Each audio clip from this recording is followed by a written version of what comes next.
On today's video, I want to warn you guys of a few mistakes I've made during Lost Kingdom. These mistakes are practical for every Lost Kingdom, not only Season 1, 2, and also 10 and 20, but in general, these are mistakes you should keep your eye on. Make sure you don't commit them because they make your gameplay a little bit tougher, they make your experience a little bit rougher, and all we want is for you to get the best bang out of your buck and have the best experience possible during Lost Kingdom.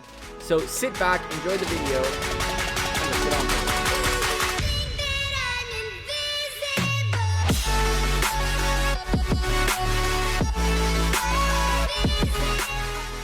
YouTube, welcome back to Gekko Gaming. Today I want to give you guys a few mistakes, big mistakes I've made and I've been committing, which I really want to make sure you guys don't commit and that you guys don't do, because what ends up happening is the fact that you got to make up for those mistakes in some shape or form. And these mistakes really made my KVK experience a little worse. It could have been better. Let's talk about these mistakes and start with the first one, which we're seeing on the screen right now.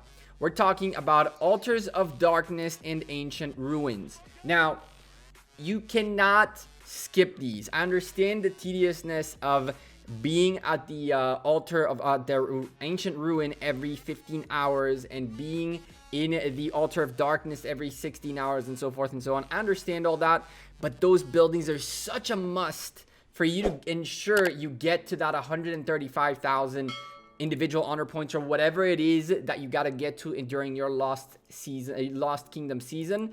On this season, we have to hit 135,000 individual honor points in order to hit the big boy rewards, that to hit all the achievements that you want to be hitting. So if we go into the achievements right here, individual achievements, you can see I am very, very far away from the 135,000. That is because I have missed 2 Altars of Darkness and a bunch of Ancient Ruins, which I really shouldn't have. But oh well, that's 6,000 points per Altar of Darkness and 900 points for Ancient Ruins, which really you have to get done. The way I suggest doing this, and my fault for not doing it this time, is I forgot about the good old timers application. As you guys can see, I have an application timer both for JWM Ancient Ruins, JWM Dark Ruins, I have it as Dark Ruins, and for a pill I had to take when I was sick. I'm gonna remove that, and bam, you can see now one timer is going, the other one is failing at going. Again, Ancient Ruins, my timer is not on, and big boy problem, so let's fix that. We need 11 hours until then. I usually put the timer for about half an hour to an hour before the event starts, but in this case you'll understand why only 11 hours in a moment. Make sure you're hitting every single Altar of Darkness and Ancient Ruin as possible. Those are musts for you to get as many individual honor points as you can get. The second mistake that I made that has to do with a kingdom that has multiple alliances within it is the fact that unfortunately Lost Kingdom is a bit constricted. You have very limited passes to get through the zones. And what ends up happening is that sometimes a kingdom shares a pass among multiple alliances. In this case, JWM and BNW are sharing this pass. The problem with that is when the pass belongs to BNW, you can't get through, and so forth and so on. The other way goes when JWM own it, BNW can get through. But you can send marches from afar to march across it when you own the pass. But while you're marching, if the other alliance takes the pass, your troops can end up getting stuck on it. And so mistake number 2, which you should avoid, like every single individual in here really, is to make sure that the pass belongs to you when you want to cross it or when you're close to cross it. And if it doesn't belong to you, you got to keep an eye on it and make sure you can hit it really quickly and get out of it. What people usually do is they leave these buildings completely empty, so they're really easy to capture. A small mistake that I haven't made but people do when they own passes is they have 11-minute march to the pass, so they send a march to hit the pass from 11 minutes and forget, and then they sit inside the pass for a while, which causes either the alliance to kick them so the pass is capturable or he gets hit. Bad news bear. If you share a pass, you have to keep your eyes on it. I've missed a couple of Ancient Ruins stuck like this. By the way, my solution to that is a little bit rough one, but I have left a march inside a flag right next to the ancient ruins across that pass. And now I don't miss them anymore because I don't get stuck on the way. So a very important thing is to remember your passes, how to manage your passes, and make sure that you have the mobility you need to have. Mistake number 3 is, which zone should I sit in? Now, the most obvious answer would be the further zone you can, the better. So zone 7, Kingsland, is the way to go. And as you can see, most of my alliance agree with that. I actually think this is not a good idea. The reason I think that is there are, in this situation, 4 different kingdoms, really 5 kingdoms, who made their way all the way to Kingsland. And now all of these individuals are fighting for gathering tiles, for barbarians, for level 10 forts. You have no idea how many times we rally a level 10 fort and then all of a sudden someone else had already rallied it and destroyed it before we got there, or the other way around.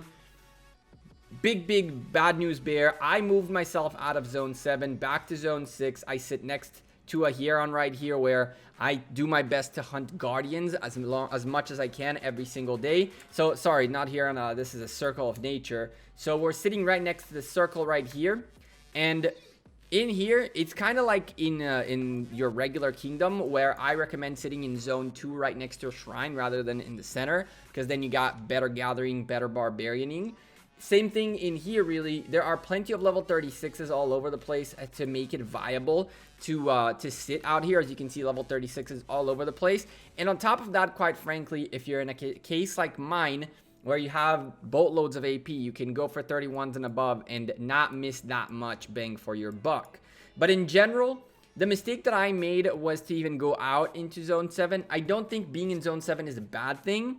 As long as you are 1 or 2 kingdoms who own King's Landing, you can share and all that good stuff. But when there are too many people in there, it is so rough to share. Find yourself a nice little, kind of like we have here, a nice little area with a few folks who come to do the circle, barbarians every now and then. They come in and do some barbarians, some guardians, and all that good stuff. We have some gathering out here happening, not very big, enough that we all can share plenty of tiles all over the place, plenty of barbarians all over the place, plenty of level 9 forts all over the place. And so I don't see a real reason to moosh yourself, but definitely try to stay in zones 6 or 7. Another mistake I've made along the way is mismanaging the pre-made preset marches. So unfortunately, we kind of all have this tendency of setting up one set and that's that. So for me, as you can see on this emulator, I just booted up this emulator for the first time. I don't have any presets done yet, but when I was playing the game on the phone, for example, I had a preset that said, okay, we want to go out barbarian hunting and we want to train our commanders along the way. So let's send with this Minamoto, we're going to send a Cao Cao along the way and set it up as set number 1 really quickly. These are all old setups that I guess I don't know really where it came from. But anyway, you need to make sure you manage your marches correctly. So if you know you're going to be warring tomorrow, the night of, you might want to change these to be warring presets. When you're not in a war, when the fight is over, you might want to try to set up these presets for barbarian hunting, which is also crucial for you to keep evolving as much as possible within the game and growing and doing your thing. So using and managing correctly all your presets is actually a very important thing that'll make your life much easier. Again, I made the mistake when we were having a little bit of wars happening in the beginning of Lost Kingdom to still have my presets for barbarian hunting. So it was super tough for me to get anything done because I always had to redo my marches. And mid-war, I just said, screw it. I'm just going to redo all this, and that's that. So it's as simple as just setting up your marches the one time, and that's it. Right now, all I'm doing is setting a little bit of marches. One of the tips I have for you guys to ensure that you do your troops correctly, in case you're limited on troops, is send out the one march out of the way, and only then start working on your next preset, because now when we work on this preset, which is why I had little troops in it, we can definitely set it up with the remaining troops, and that way consistently make sure we have a good set of presets that doesn't have any missing commanders or missing troops due to the fact that you overlapped troops because you did everything while the troops were in the city. And so as you can see right here, I'm setting up now the barbarian hunting set. You definitely want to set your set for war. Last and final thing is when to gather. In a Lost Kingdom, when to gather is a huge question mark, and also where. If you are in a Lost Kingdom where your opposition is constantly going after farmers, you might want to consider go gather out in zones 5 or even 4 to stay safe. But if you're in a place where you can, kind of like us, where 185 every now and then come out to play, every now and then they come out, they used to come out and get a little bit of hands-on, get themselves a few of our farmers along the way. You really need to know when to gather and when not to. My best recommendation is to always gather before big wars. After the big war ends, give it a couple days before you start gathering again. That's when usually the side that lost, if you're the side that won, of course, if you're the side that lost, then you want to go gather in your zone 4 safe as quick as possible. But if you're the side that won, give it a day or two. Let the other side finish throwing out the little bit of guys who still want a war and still want to be annoying. And about 3 to 4 days after the war really ends, that's when things calm down and you can get yourself back out to gathering.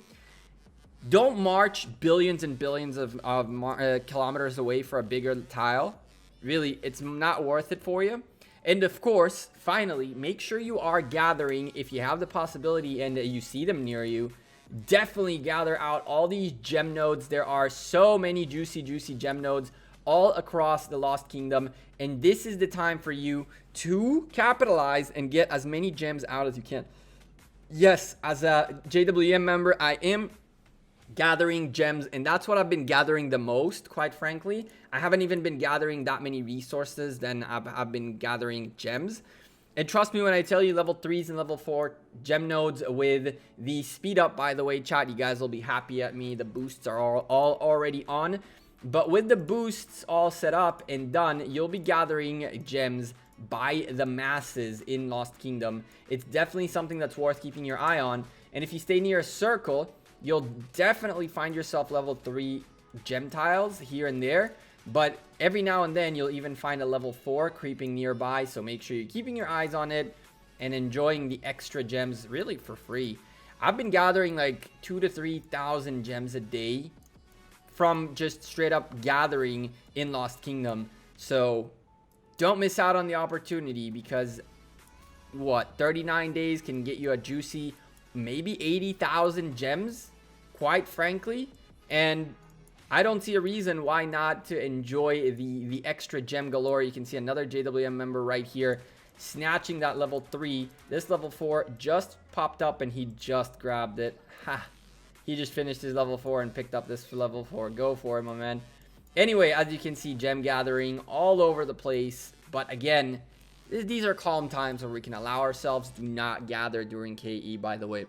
Anyway, have you made any of these mistakes while playing Lost Kingdom? Leave me a comment down below. Let me know.